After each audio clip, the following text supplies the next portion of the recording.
പിന്നെയും പിന്നെയും ചെറുതായി പാലപ്പം എന്ന പാഠഭാഗത്തിലെ പലഹാരമേളയാണിത്. ഞാനും എൻ്റെ കൂട്ടുകാരും ടീച്ചർമാരും ആണ് ഇത് ഒരുക്കിയത്.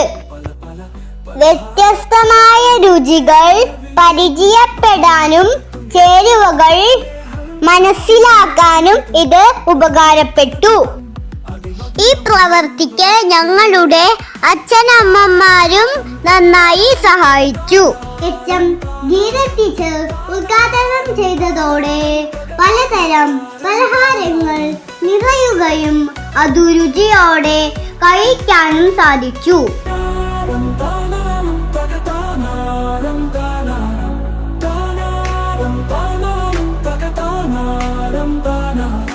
കോഴിക്കോട്ടങ്ങാടിയിലൊരു മധുരത്തിൻ തെരുവുണ്ടേ, മധുരത്തിൻ തെരുവിൽ പല പല പലഹാരക്കടകളുമുണ്ടേ. മഴവില്ലിൻ മധുരം ചേർത്തു നിറത്തിയതുപോലെ ഹൽവകളുണ്ട് നിരവധികം, രുചിയത്തിലധികം അതിമധുരം ഹൽവക്ക്.